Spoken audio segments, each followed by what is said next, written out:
हे अनीता, हाँ स्वामी, सब कुछ खत्म हो गया। सारी जमीन जायदाद इन सब के नाम कर दिया आप लोगों ने, कुछ नहीं बचा।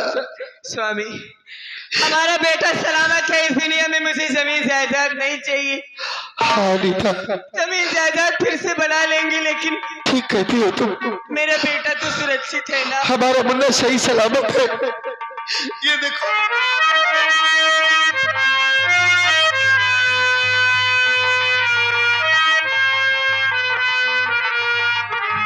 हमारा मुन्ना ठीक है ना? हाँ? मुन्ना, ये मुन्ना, ये मेरी भी गोद में था तो कुछ बोल नहीं रहा था। हाँ?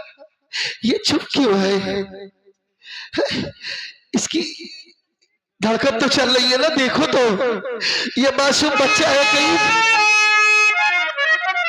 ए अनीता, हमारा बच्चा ठीक तो है ना? देखो, बोलो ना, मुझे अजीब अजीब सा दिमाग, क्या हुआ? हमारे बच्चे को ठीक तो है ना? तुम रो नहीं, रो नहीं तुम। मेरे बेटे को आखिर दीदी ने जान से मार दिया। बर्बाद हो गई। नहीं अनीता, नहीं नहीं, हमारा बच्चा नहीं बन सकता अनीता, हमारा बच्चा नहीं बन सकता।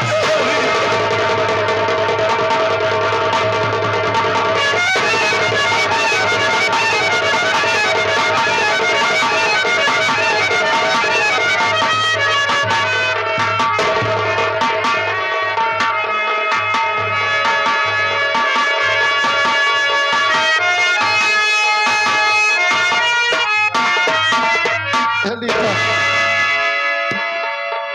ये सब क्या हो गया? ये सब क्या हो गया अनीता? अरे जिस बच्चे की जान की सलामती के लिए मैंने अपनी सारी दौलत उनके नाम कर दिया, फिर भी वो हरामजादी हमारे बच्चों को मार डाली अनीता। हमारी दुनिया उजाड़ दी। स्वामी, मर जाऊंगी, मैं अपने बेटे के बगैर नहीं जी सकती। मैं जानता हूँ अनीता, मैं जानता हूँ कि ये तुम्हारे जिगर का टुकड़ा है, ये तुम्हारा सब कुछ है, लेकिन माने हरामजादी भाभी, अरे सच में तू औरत नहीं है, तेरा अंदर बनता नहीं। अगर बनता जरा सी भी होती तो हमारे बच्चों को ना मारती तू। ये अनीता, हमारा मुन्ना तो मर गया, लेकिन तुम घर में अकेली, हमारा अभय कहाँ है अनीता? हमारे अभय को तो कहीं कुछ नहीं हुआ अनीता। स्वामी, हमारा अभय कहाँ है अनीता? कहीं हमारे अभय को तो इन लोगों ने कुछ नहीं किया अनीता। ऐसा मत बोलिए, हमारे अभय को कुछ नहीं हो सकता। कहाँ गया? कहाँ गया वो? क्यों तुम्हें अकेला छोड़कर चला गया? अरे मैं तो तुम्हें समझाया था कि अभय को अकेला मत छोड़ना, हमेशा उसे अपने साथ में रखना, लेकिन कहाँ गया हमारा भाई? मैं बता रही हूँ, जब आपको पुलिस वाले जेल लेकर के चले गए, अभय आया, पूछने लगा मेरे भैया कहाँ है। मैंने कहा तेरे भैया को पुलिस वाले पकड़ के जेल में ले गए, अपने घर में ना जाने किसने कोकीन रख दिया था। ये सुनते ही वो पागल हो गया, कहने लगा मैं जा रहा हूँ बड़ी दीदी के पास, अपनी बड़ी भाभी के पास पैसा मांगने गया था, लेकिन अभी तक लौट के नहीं आया। स्वामी, मेरा जी बहुत घबरा रहा है। नहीं नहीं कहीं बड़ी दीदी ने नहीं, हमारे भाई को के साथ तो नहीं कुछ कर नहीं नहीं नहीं, हमारे भाई को कुछ नहीं होगा। भगवान इतना निर्दयी नहीं हो सकता। सारी खुशियां मुझसे नहीं छीन सकता वो। छीन लिया भगवान ने स्वामी, नहीं, सारी खुशियां छीन ली। हमारा भाई जहाँ होगा सलामत होगा। ये वाले सब कुछ तो तुमने छीन लिया, लेकिन मेरे भाई को सलामत रखना, मेरे भाई की रक्षा करना, मेरे भाई को सलामत रखना। हमारे ऊपर वाले पहले माँ बाप को छीन लिया, माँ बाप से ज्यादा प्यार देने वाला बड़ा भाई उसे भी छीन लिया। इतने दिनों के बाद हमारे घर में खुशियां आई थी, आज हमारे मासूम बच्चे को भी मार डाला गया। ये अनीता क्या करूं, अब तो जो होना था वो हो गया, लेकिन वादा करता हूं तुमसे,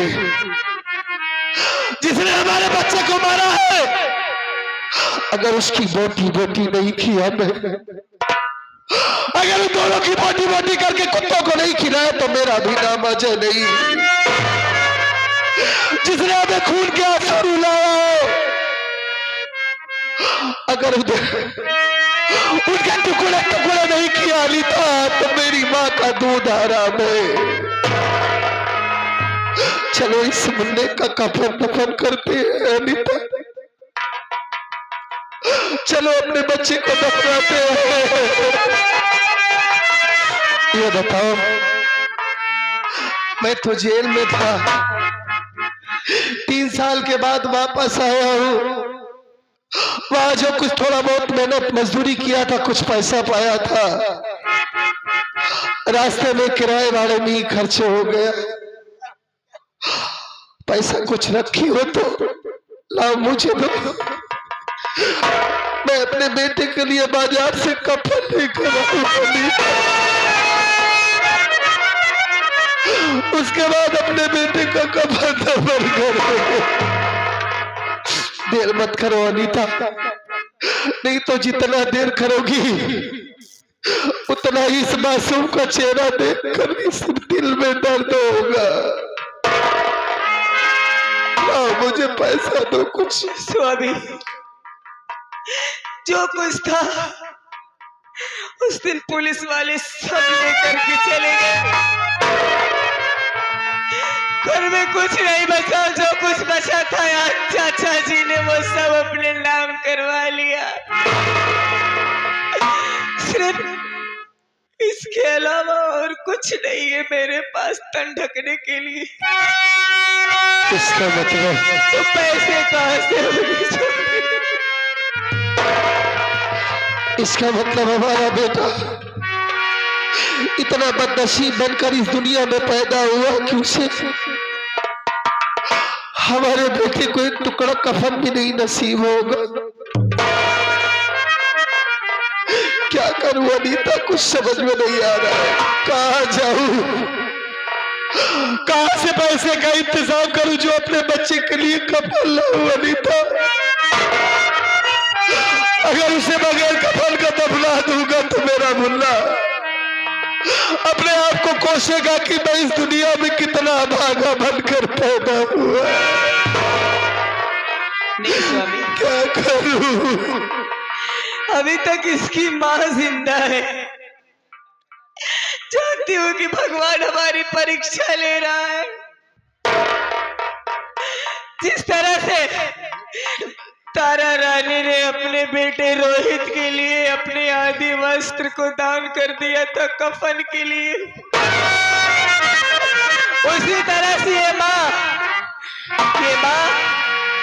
अपना ये आधी, अपनी ये साड़ी का आधा भाग अपने बच्चे के लिए दे देगी स्वामी, लेकिन अपने बेटे को बगैर कफन के नहीं विदा करेगी। अगर भगवान को यही मंजूर है, विधि के विधान में यही लिखा है कि ऐसे ही अपने बच्चे का कफन दफन करेंगे, तो ऐसा ही करते हैं अनीता। चलो इसे दफनाने के बाद अपने अभय की तलाश करते हैं, अपने अभय को ढूंढते हैं अनीता। चलो।